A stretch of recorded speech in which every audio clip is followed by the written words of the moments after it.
I'm Sapna Thakur and welcome back to APC Academy. हम discuss कर रहे हैं करंट अफेयर्स फरवरी मंथ के लिए. दिस इज पार्ट 4 और पार्ट 4 की हमारी फर्स्ट न्यूज़ है रायसीना डायलॉग 2024. जो रायसीना डायलॉग है वो है इंडिया की एक flagship conference on geopolitics to address challenging issues. जितने भी चैलेंजिंग इश्यूज जियो पॉलिटिक्स की फील्ड में हो रहे हैं उनको डिस्कस करने के लिए ये कॉन्फ्रेंस है. ये कॉन्फ्रेंस भारत में हुई 21 से लेकर 23 फरवरी तक. और अगर हम बात करें कि इस कॉन्फ्रेंस के चीफ गेस्ट कौन थे इनॉग्रल सेशन पर, तो हमारा राइट आंसर हो जाएगा कि जो प्राइम मिनिस्टर ऑफ ग्रीस थे वो थे हमारे chief guest on inaugural session. इसको किसने इनॉग्रेट किया, किसने इसको शुरू किया, तो हमारा आंसर होगा PM Modi inaugurated the dialogue.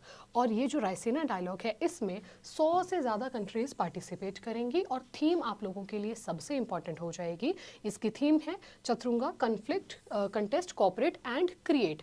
अगर आप फोटो में भी देख पा रहे हैं ministry of external affairs government of India, और यहाँ पर थीम आपके सामने लिखी हुई है Chaturanga conflict contest cooperate and create. Theme ही हमारे लिए सबसे इंपॉर्टेंट इस न्यूज़ से हो जाती है. अगर हम अपनी नेक्स्ट न्यूज़ पे चले तो हमारी सेकेंड न्यूज़ है very very important 58th Jnanpith award. Jnanpith पुरस्कार जो 58th नंबर का है वो 2 व्यक्तियों को दिया गया. पहले व्यक्ति की अगर हम बात करें तो फेमस पोइट हमारे पास है श्री गुलजार जी, उनको दिया गया ये 58th ज्ञानपीठ पुरस्कार. अगर हम गुलजार जी की बात करें for his contribution to Hindi cinema, और ये जैसा कि मैंने कहा one of the finest Urdu poet हैं जो भारत में उपस्थित हैं. और इनकी जो एक कंपोजिशन थी जिसका नाम था जय हो, उसे 2009 में ऑस्कर और 2010 में ग्रैमी से सम्मानित किया गया था. अगर हम गुलजार जी की कुछ अन्य अवार्ड्स की बात करें जिनसे उनको सम्मानित किया जा चुका है तो हमारे आंसर्स होंगे 2002 में उन्हें मिला साहित्य अकेडमी अवार्ड, उसके बाद दादा साहेब फाल्के पुरस्कार 2013 और पद्म भूषण से उन्हें सम्मानित किया जा चुका है वर्ष 2004 में. जैसा कि मैंने कहा 2 व्यक्तियों को इस बार ज्ञानपीठ पुरस्कार दिया गया. एक हो जाएंगे हमारे पास गुलजार जी और दूसरे व्यक्ति हमारे पास हैं जगत गुरु रामभद्राचार्य. अगर हम जगत गुरु जी की बात करें, ये है फाउंडर एंड हेड ऑफ तुलसी पीठ इन चित्रकूट. हिंदू स्पिरिचुअल लीडर हैं और उसके अलावा he is educator, author of over 100 books. इन्हें 2015 में पद्म विभूषण से सम्मानित किया गया था. और उसी समय की ये पिक्चर आपके सामने है. उस समय के राष्ट्रपति प्रणब मुखर्जी जो हैं वो सम्मानित कर रहे हैं जगत गुरु जी को पद्म विभूषण पुरस्कार से. पद्म विभूषण जो है वो भारत का दूसरा सर्वोच्च पुरस्कार है जिससे उनको 2015 में सम्मानित किया गया था. अगर हम आगे देखें ज्ञानपीठ अवार्ड की अगर बात करें, ज्ञानपीठ अवार्ड 1944 में शुरू हुआ है.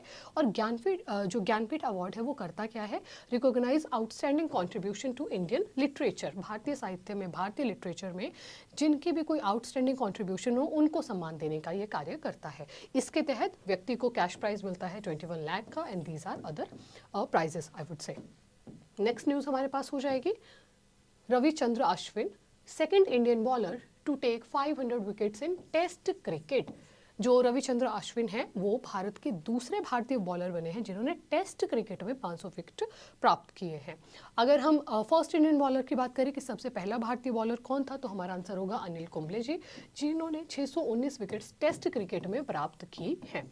और पूरे विश्व में टॉप पे कौन है, तो हमारा आंसर होगा श्रीलंकन जो बॉलर हैं मुथैया मुरलीधरन, 800 विकेट से ले चुके हैं. और अगर हम ऑल फॉर्मेट्स की बात करें यानी कि T20, ODI, टेस्ट क्रिकेट, तो भी इनके ही सबसे अधिक विकेट्स हैं 1347 विकेट्स. सेकंड नंबर पर कौन है टेस्ट क्रिकेट में भी और ओवरऑल ऑल फॉर्मेट में भी, तो सेकंड पर है Shane Warne 708 wickets in test cricket and all formats में इनके कितने विकेट हो जाएंगे 1001. एंड थर्ड पर हमारे पास है जेम्स एंडरसन जिनके हैं 695 wickets in test cricket and all formats में ओवरऑल उनके विकेट्स हो जाएंगे 983. तो Ravichandra Ashwin second Indian bowler बने हैं टेस्ट क्रिकेट में 500 विकेट्स लेने वाले. नेक्स्ट न्यूज़ हमारी रहेगी 12th edition of Milan naval exercise. Milan नौसैनिक अभ्यास का 12वां संस्करण. जो मिलान नेवल एक्सरसाइज है वो विशाखापट्टनम में हुई, आंध्र प्रदेश के प्रसिद्ध शहर विशाखापट्टनम में. कब से लेकर कब तक, 19 से लेकर 27 फरवरी तक, फ्रॉम 19th to 27 फरवरी. जो मिलान 24 है, 24 because of the year 2024, Milan 24 is likely to witness the largest ever participation. और ये एक मल्टीलेटरल एक्सरसाइज है, बहुत बार हमने डिस्कस किया है. बाईलेटरल होता है जहां 2 ही देश कोई पार्टिसिपेट कर रहे हो, मल्टीलेटरल जहां बहुत सारे देश पार्टिसिपेट कर रहे हो. और इस एक्सरसाइज में तो हमने 50 से अधिक कंट्रीज को इनवाइट किया है. इसकी थीम क्या हो जाएगी? Fogging naval alliance for a secure maritime future, and it is a biennial exercise which was started in the year 1995 में ये एक्सरसाइज शुरू हुई थी। नेक्स्ट न्यूज़ हमारे लिए होगी दादा साहेब फाल्के अवार्ड्स 2024। रिसेंटली दादा साहेब फाल्के पुरस्कार दिए गए और विभिन्न विभिन्न श्रेणियों में यह पुरस्कार दिए जाते हैं। कुछ महत्वपूर्ण हमारे सामने है। दादा साहेब फाल्के पुरस्कार 2024 की बेस्ट फिल्म मिली है जवान मूवी को, और उसी मूवी के ही एक्टर शाहरुख खान को बेस्ट एक्टर का पुरस्कार भी मिला है फॉर द सेम मूवी जवान। बेस्ट फिल्म क्रिटिक्स में किसको पुरस्कार गया है? 12th फेल मूवी को। और बेस्ट एक्टर क्रिटिक्स का पुरस्कार मिला है फेमस एक्टर विकी कौशल को for his very famous movie Sam Bahadur. अगर हम एक्ट्रेस की बात करें तो बेस्ट एक्ट्रेस का खिताब 2 अभिनेत्रियों को मिला है। पहला हो जाएगा नयनतारा फॉर द मूवी जवान and Rani Mukherjee for the movie Mrs Chatterjee versus Norway. और बेस्ट एक्ट्रेस क्रिटिक्स का पुरस्कार मिला है करीना कपूर जी को। यह है हमारे पास दादा साहेब फाल्के अवार्ड्स की पूरी list. Next we have Khajuraho dance festival started in Madhya Pradesh. Madhya Pradesh में खजुराहो नृत्य महोत्सव शुरू हुआ। मध्य प्रदेश का बहुत फेमस मॉन्यूमेंट भी है खजुराहो, और वहाँ का डांस फेस्टिवल भी है।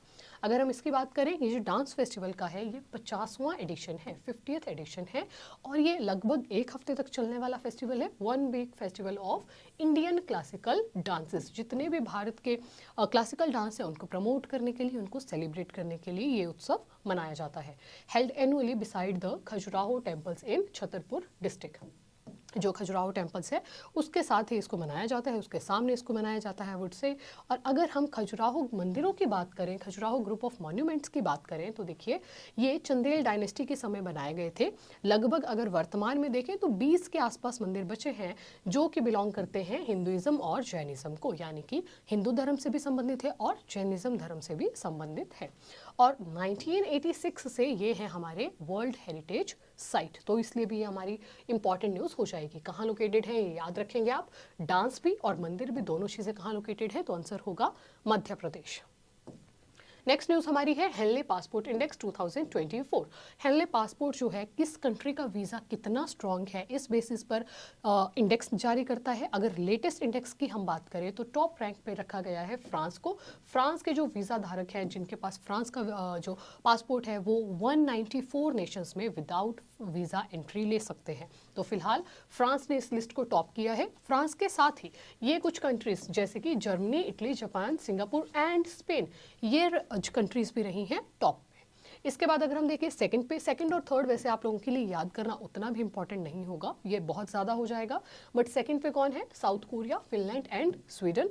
और थर्ड पर हमारे पास अगेन यूरोपियन कंट्रीज है, Austria, Denmark, Ireland and Netherlands. Bharat का रैंक आपके लिए सबसे महत्वपूर्ण हो जाएगा। भारत का रैंक इसमें आया है 85। और हम कितने कंट्रीज़ में फ्री वीज़ा एंट्री ले सकते हैं, तो हमारा आंसर रहेगा 62 नेशंस। दोनों ही बातें आपको ध्यान रखनी है कि भारत का रैंक है 85 और भारत 62 नेशंस में फ्री वीज़ा एंट्री ले सकता है। इसके बाद अगर हम अपने पड़ोसी देशों की बात करें, मालदीव्स और पाकिस्तान। मालदीव्स का जो पासपोर्ट है वो हमसे ज़्यादा स्ट्रॉन्ग है और उनका पासपोर्ट रैंकिंग मिला है 58, और पाकिस्तान का पासपोर्ट रैंक है 106। भारत का आपको फिलहाल याद रखना है 85। नेक्स्ट न्यूज़ हमारी है स्वयं योजना ऑफ ओडिशा। ओडिशा राज्य की एक जो स्वयं योजना है वो बहुत प्रसिद्ध हो रही है, बहुत फेमस हो रही है आज के समय में। अगर हम इस स्कीम की बात करें, ये है एक interest free bank loans up to ₹1 lakh, यानी कि ओडिशा के जो भी एंटरप्रेन्योर्स होंगे स्पेशली उनको अपना कोई बिजनेस स्टार्ट करने के लिए 1 लाख तक विदाउट इंटरेस्ट जो है वो लोन दिया जाएगा to building entrepreneurs aged between 18 to 35, 18 से 35 वर्ष, और 5 वर्ष एक्स्ट्रा रखे गए हैं अगर वो किसी स्पेशल कास्ट से बिलोंग करते हैं, to help them start new business, जैसा कि हमें कहा। और आगे देखिए, this is in suit with PM Mudra Yojana. PM Mudra योजना कब शुरू की गई थी? 2015 में पीएम मुद्रा योजना स्टार्ट की गई थी। स्वयं योजना कहाँ स्टार्ट हुई है? ओडिशा राज्य में। आज के वीडियो से अगर हम क्वेश्चंस देखें तो पहला क्वेश्चन आप लोगों के लिए रहेगा, इन विच ईयर पीएम मुद्रा योजना हैज़ बीन लॉन्च, जो कि हमने अभी जस्ट डिस्कस किया। प्रधानमंत्री मुद्रा योजना किस वर्ष शुरू की गई है? हमारे ऑप्शंस में से हमारा राइट आंसर हो जाएगा वर्ष 2015। नेक्स्ट क्वेश्चन है, Khajuraho group of monuments are located in which state? Khajuraho स्मारक समूह किस राज्य में स्थित है? हमारे ऑप्शंस है उड़ीसा, मध्य प्रदेश, कर्नाटक या फिर छत्तीसगढ़, और हमारा राइट आंसर रहेगा ऑप्शन नंबर बी, मध्य प्रदेश। मध्य प्रदेश में है UNESCO world heritage site Khajuraho group of monuments. अगला प्रश्न हमारे लिए रहेगा कि Which city is hosting Milan 24 exercise? मिलान 24 अभ्यास की मेजबानी कौन सा शहर कर रहा है? और दिए गए ऑप्शंस में से हमारा राइट आंसर हो जाएगा option number B, Andhra Pradesh में स्थित विशाखापट्टनम शहर में हो रही है मिलान 24 एक्सरसाइज। नेक्स्ट क्वेश्चन हमारे लिए रहेगा, who among the following have highest number of wickets in all 3 formats of cricket? निम्नलिखित में से किसके नाम क्रिकेट के तीनों प्रारूपों में सर्वाधिक विकेट हैं? हमारे ऑप्शंस में से राइट आंसर हमारा रहेगा option number A, Muttiah Muralitharan के हैं पूरे तीनों फॉर्मेट्स में सबसे अधिक विकेट्स। नेक्स्ट प्रश्न हमारा है, Swayam Yojana has been launched in which state? Swayam Yojana किस राज्य में शुरू की गई है? और दिए गए ऑप्शंस हैं हमारे पास मध्य प्रदेश, उड़ीसा, कर्नाटक या फिर उत्तराखंड, और यहाँ पर भी हमारा राइट आंसर हो जाएगा ऑप्शन नंबर बी, उत्तराखंड में शुरू की गई है, ऑप्शन नंबर बी, उड़ीसा में शुरू की गई है स्वयं योजना। और नेक्स्ट अगर हम देखें, also the last question for this video, आप लोगों के लिए क्वेश्चन रहेगा, who was the chief guest for the inaugural session of Raisina dialogue 24? Raisina dialogue के उद्घाटन सत्र के मुख्य अतिथि कौन थे? हमारे ऑप्शंस हैं PM of Spain, PM of Greece, PM of Sweden या फिर पीएम ऑफ फ्रांस। जो भी राइट आंसर होगा आप हमें कमेंट्स में लिख के बताएंगे। इसी के साथ ही हमारी एकेडमी में टैट का online and offline batch start हो चुका है। जो भी इंटरेस्टेड स्टूडेंट्स हो वो हमें दिए गए नंबर पर कॉन्टैक्ट कर सकते हैं या फिर हमारी ऐप डाउनलोड कर सकते हैं APC academy from the play store. Thank you once again, मिलते हैं बहुत जल्दी एक दूसरी वीडियो में। Keep smiling, keep watching.